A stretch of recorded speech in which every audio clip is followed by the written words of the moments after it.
time to talk about something a little groovy. Evil Dead 2 is unsurprisingly the second film in the Evil Dead media franchise, which now encompasses multiple comics, video games, 4 movies, and 3 seasons of a TV show. The little indie horror that could, Sam Raimi and Bruce Campbell's Splatterhouse Baby, marked the start of an incredible legacy, and it is a legacy that, in my opinion, peaked to perfection in this second movie. Evil Dead 2 is a desperate film. Though the first movie had been a surprise success cobbled together with whatever cash Raimi and Campbell could get their hands on, including money from friends, family, and donations they literally begged for, it unfortunately failed to put these starving artists into a position of relevancy within the industry. And it would take Raimi another 4 years before he was able to direct a second feature. And that feature would be Crime Wave, a commercial and critical flop that was so bad at the box office it should have killed a career as already on thin ice as his was. And that's where Evil Dead 2 comes in. Knowing that another flop could destroy them, they set out to work on a sequel to their unique horror hit. It had originally been conceived as a time travel movie, but their financier would only agree to give funding if they made something similar to the first film. And since beggars can't be choosers, we got another cabin in the woods horror film in Evil Dead 2. And what a film it was. The film opens rather strangely with an abridged retelling of the first movie without most of the characters that were in that film. This is because 6 years after their original effort, Raimi and Campbell could not get the rights to that first movie back from the studio that released it, and so couldn't use any footage from it for the recap. So they filmed a new quick catch-up sequence that captured the same main plot beats. Ash, portrayed by Campbell, and his girlfriend Linda, portrayed by someone who, spoilers, isn't going to be around for very long, vacation in an isolated cabin in the woods where they find a tape recorder from an archaeologist. When playing the tape, the archaeologist tells of translating a book of the dead and reads aloud some words from its pages. This audio awakens a great evil that immediately takes Linda and possesses her. The now demonic Linda attempts to kill Ash, forcing him to decapitate her with a shovel. This brings us up to the same point as the ending of the first movie, where an unseen evil force rushes Ash. But now, instead of cutting to credits, we see Ash flung through the sky and land face down in a dirty puddle. The evil attempts to possess him as well, but he manages to break free from its grasp as the day breaks. Immediately attempting to flee the area, Ash finds that the bridge he used to get here is wrecked, and now he has to do the best he can to survive the horrors of this remote little bit of wilderness. Horrors that include everything from rotted demons, a dipping sanity, his dead girlfriend's head, and even his own hand. Evil Dead 2 is an extremely goofy movie.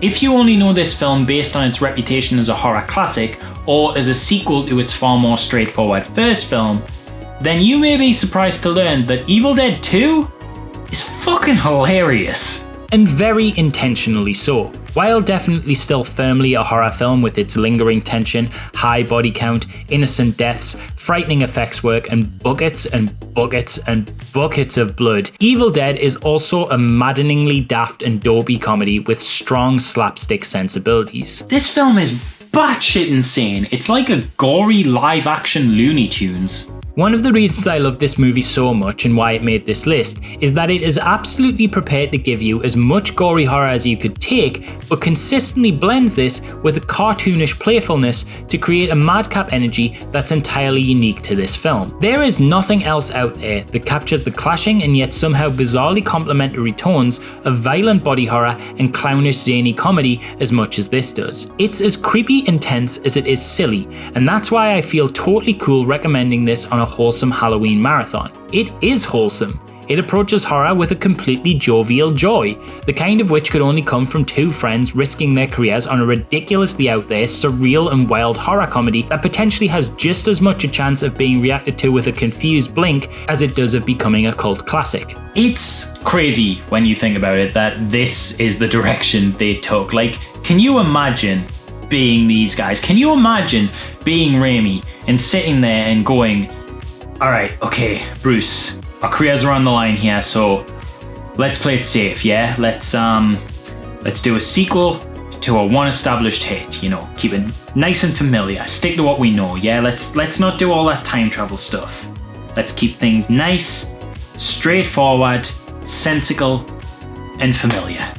Although, Bruce, how do you feel about dancing with a giggling possessed lamp? And just hypothetically speaking, hypothetically of course, do you think you could have a fight with your own hand? And then maybe what we could do is we could have you cut your hand off and then call your hand a little bitch, and then your hand will scurry away and flip you off and crawl into the walls but get stuck in a mousetrap. And then you'll shoot your hand, shooting all of the walls trying to get it, and that'll cause the walls to bleed so much blood that you end up slipping in it like you're Bambi learning how to ice skate. Yeah, that's playing it safe.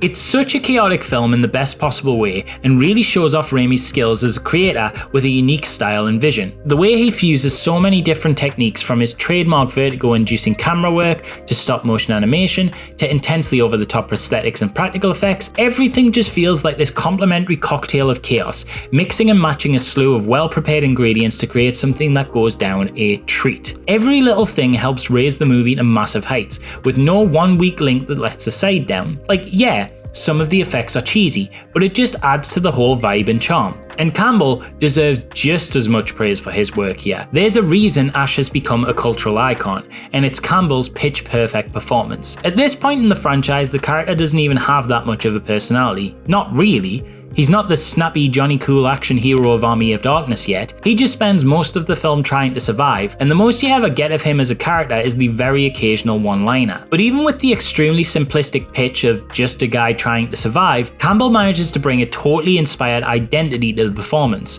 switching effortlessly between sincerity, giving tense moments the gravity they demand, and then flipping the switch to hammy as fuck whenever the time calls for it, perfectly matching the manic nature of the movie beat for beat. Plus, the shit he is willing to put himself through? Man, Leonardo DiCaprio got all that praise for the crap he endured when making The Revenant, but I sincerely think if that's worth an Oscar, we should retroactively give everyone in early Sam Raimi movies a Medal of Honor. Especially Bruce, who absolutely batters the shit out of himself for the duration of this thing after already getting the crap kicked out of him on camera in the first movie. I honestly think this film, for all it achieves elsewhere, would have fell flat on its arse without this guy. No one can do it like Bruce Campbell does here. Another actor not so skilled or in sync with the film's vision would likely have struggled bringing any depth to this dude, or with going to the obnoxious extremes required for the more ridiculous scenes. The film depends entirely on the dream team pairing of these two playful, mischievous masters of their craft, and would fall apart without the both of them. This is a perfect starter horror movie. Scary enough to give some frights, but cheerful enough to put a smile on your face. Accomplished enough to respect, admire and study, but silly enough to just giggle away at with your mates. Cult, campy, creepy and clever, it's a wholesome Halloween treat that gives you all the thrills of a big blood and guts heavy movie, but without any of the mean-spiritedness or cynicism that usually come with those things. I imagine the people involved in making this thing must have worked so hard to somehow create something that just feels like pals goofing off and accidentally creating a comedy horror masterpiece somewhere along the way. It is so fun and brilliant as to feel effortless in its execution. A must watch in the genre. And that, my friends, was day 28 of Wholesome Halloween. I am very tired.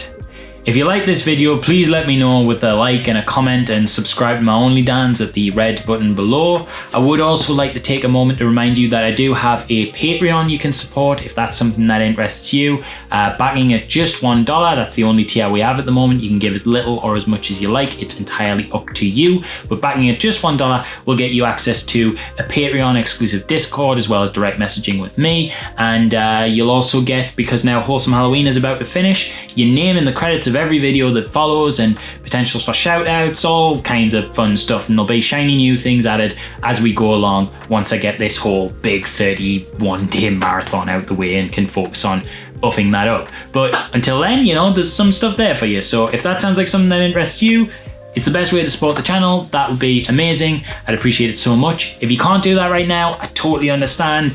Just, you know, you can still support the channel by liking, commenting, subscribing, like I said, and all that jazz. And yeah, I love you either way. So do all that stuff, subscribe, and I will see you tomorrow.